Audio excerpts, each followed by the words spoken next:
నమస్కారం సార్. మీ పేరు సార్? నా పేరు Ambala Narayana Goud, BC political president Karimnagar.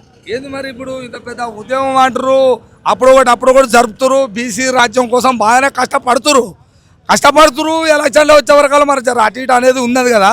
నాకు అదే ఉంది, ఏంది ఇల్లు ఇట్లా చేస్తారు, జనం చూస్తేనే పెద్ద ఎత్తున ఉండే పెద్ద పెద్ద మేధావులు ఉండే రాజ్యం కాడికి వచ్చే వరకు దొంగల చేతిలో పెడుతురు, బాధపడుతురు అనేది ఉంది. మరి ఈసారి అయినా ఇప్పుడైనా ఏమైనా తెచ్చేది ఉందా, గట్టిగా నిలబడేది ఉందా, ఏంది నాకు ఖచ్చితంగా చెప్పాలి. అంటే దాదాపు ఒక 2.5 సంవత్సరాల నుండి తెలంగాణలో బీసీల సామాజిక విప్లవం అనేది మొదలైంది. కాంగ్రెస్ పార్టీ కామారెడ్డి బీసీ డిక్లరేషన్లో బీసీలకు 42% రిజర్వేషన్లు ఇస్తామని చెప్పి వాళ్ళు ముందుకు పోవడం జరిగింది. ఆ తర్వాత కాలంలో వాళ్ళు మాట తప్పడం, గ్రామ పంచాయతీ ఎన్నికలు రావడం, గ్రామ పంచాయతీ ఎన్నికల్లో గతంలో బీఆర్ఎస్ ప్రభుత్వం 22% రిజర్వేషన్లు ఇచ్చేది, వీళ్ళు 17%కే పరిమితం చేయడంతో మరి బీసీల్లో ఎక్కలేని ఆగ్రహం నెలకొని మరి సర్పంచ్ ఎన్నికలలో జనరల్ స్థానాల్లో పోటీ చేసి 52% గెలవడం జరిగింది. ఆ తర్వాత దానికి తదనంతరం మున్సిపల్ ఎన్నికల్లో కూడా మరి గవర్నమెంట్ 31%కే పరిమితం చేస్తే మరి బీసీలు జనరల్ స్థానాల్లో పోటీ చేసి 61 స్థానాల వరకు గెలుపొంది మరి సామాజికంగా ఓటు బ్యాంకు ర్యాలీగా బీసీలు ఎస్సీ ఎస్టీలను కలుపుకొని ముందుకు పోయి మరి 61% గెలవడం జరిగింది. ఈరోజు తెలంగాణలో మొత్తం కూడా బడ్జెట్ అనేది పెద్ద అంశంగా మారింది. ఈ 80 సంవత్సరాల కాలంలో పెట్టుబడిదారుల బడ్జెటు, పారిశ్రామికవేత్తల బడ్జెటు, కార్పొరేట్ల బడ్జెటు, అదేవిధంగా ఉన్నత వర్గాలకు సంబంధించిన బడ్జెటే ఇప్పటి వరకు విడుదల చేస్తూ మరి బీసీలు ఈ దేశంలో స్వాతంత్రం వచ్చినప్పటి నుండి వాళ్ళ వృత్తులను నమ్ముకుంటే వృత్తులని కూడా గ్రామీణ ప్రాంతాల్లో పోయినాయి.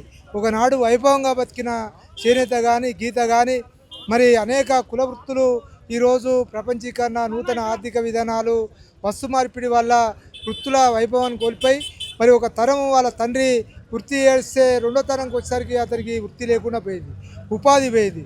దీంతో బీసీలు అంతా కూడా పేదరికంలోకి పోయారు. భూములు ఉండే వాళ్ళకు, తర్వాత సంపద తల్లిదండ్రులు సంపాదించిన సంపద లేకపోవడంతో చిన్న చిన్న ఉద్యోగాలు చేస్తూ మరి మొత్తం పేదరికంలోకి పోయారు. మరి బీసీలకు ఈ 80 సంవత్సరాల కాలంలో ప్రజాపాలన అందిస్తామన్న కాంగ్రెస్ పార్టీ మరి ప్రత్యేకమైన ఒక బీసీ బడ్జెట్ పెట్టాల్సిన అవసరం ఉంది. కార్పొరేషన్లు, కుల సంఘాలకు సంబంధించినవి ఉన్నాయి. దాదాపు మనకు 25 కార్పొరేషన్లు ఉన్నాయి. ఒక్కొక్క కార్పొరేషన్కు ఒక 500 కోట్లకు తగ్గకుండా పెట్టి మరి వృత్తుల ఆధునీకరణ ఒకవైపు, ఉపాధి లేని బీసీ యువతకు కామారెడ్డి బీసీ డిక్లరేషన్లో 10 లక్షలు ఇస్తామన్నారు. మరి 10 లక్షల రూపాయలు ఒక కుటుంబానికి ఇవ్వడం వల్ల వాళ్ళ యొక్క ఆర్థిక మూలాలు అభివృద్ధి పెరిగి ఆ కుటుంబాలు బాగుపడతాయి. ప్రత్యామ్నాయ ఉపాధి ఈరోజు బీసీలకు చూపించాల్సిన అవసరం ప్రభుత్వాల మీద ఉంది. మొన్నటి వరకు మీ బడ్జెట్లను ప్రవేశపెట్టుకురు. ఒక్కొక్క కాంట్రాక్టర్కు 40,000 కోట్లు పోయినసారి బడ్జెట్లో రిలీజ్ చేశారు. ఇలాంటి పరిస్థితులలో మరి బీసీలు ఏం కావాలి? మీరే చెప్పారు కదా ప్రజాపాలనని. ప్రజాపాలనలో మీరు చేయాల్సిన అంశం ఇలాంటి వాటిని మరి పట్టించుకోవాల్సిన అవసరం ఉంది. గాంధీ విగ్రహానికి 5,000 కోట్లు పెట్టి కడతామంటారు లంగరోజు దగ్గర, అంత పెద్ద అవసరం లేదు. మహాత్మా గాంధీ మళ్ళీ పుట్టినా కూడా ఆయన అలాంటివి కోరుకోడు. పేద ప్రజల ఇల్లు కూలగొడుతున్నారు ఖమ్మంలో. మరి వాళ్ళ గూళ్ళు పిట్టగుళ్ళలా కూలగొట్టి మరి మీరు గడిలం కూలగొట్టి మేము వస్తామని చెప్పి అన్నారు. కానీ పేద ప్రజల ఇల్లు కూలగొట్టడం సరైన న్యాయం కాదు.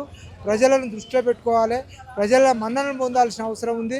నువ్వు కూడా పేదరికం నుండి మామూలు పాలమూరు అటవీ ప్రాంతం నుండి వచ్చిన ముఖ్యమంత్రి, మీ మంత్రులు ఏం చేస్తున్నారు, మీ అధికారులు ఏం చేస్తున్నారు, మీ పాలన ఏం చేస్తుంది, మరి ప్రజల మీద మీ కన్సర్న్ ఏందని చెప్పి కూడా ఈరోజు బీసీ పొలిటికల్ ఫ్రంట్గా మేము అడుగుతున్నాము. బీసీలను, పేద ప్రజలను దృష్టిలో పెట్టుకోవాలి, వాళ్ళ సంక్షేమం కోసం పనిచేయాలి తప్పితే మీరు అడ్డగోలుగా కూలగొడతాం, నీలమట్టం చేస్తాం, ప్రజలను పట్టించుకోము, హైడ్రా అంటాము, తర్వాత ఇలాంటి అధికారుల పేరు చెప్పి మేము రాష్ట్రాన్ని ఆగం చేస్తామంటే ప్రజల తిరుగుబాటు వస్తుంది. ఓటుతోటి బుద్ధి చెప్పే పరిస్థితులు వస్తాయి. కాబట్టి మీరు పునరాలోచన చేయాలని వచ్చే బడ్జెట్లో బీసీలకు 50,000 కోట్లకు తగ్గకుండా బడ్జెట్ కేటాయించి వీళ్ళ మన్ననలు పొందాలని రాష్ట్ర ప్రభుత్వాన్ని, ముఖ్యమంత్రి రేవంత్ రెడ్డి కోరుతున్నారు. ఓకే, చూసారు కదా, ఈ రాజ్యంలో ఇప్పటిదాకా చేసిన మోసాలను 100% అరికడతాం. మొన్న జరిగిన ఎలక్షన్లు కావచ్చు, ఇంతకుముందు సర్పంచ్ కావచ్చు, మున్సిపల్ ఎలక్షన్లు కావచ్చు, మా బీసీ వాటా ఏందో సంగతి ఏందో చూపించినాం కదా. నెక్స్ట్ మా రాజ్యం రావడానికి మేమేం పని చేయాలనో మీకు చూపిస్తాం. మీరు చేసే అరాచకాలను బంద్ చేసుకోవాలని తెలియజేస్తాం.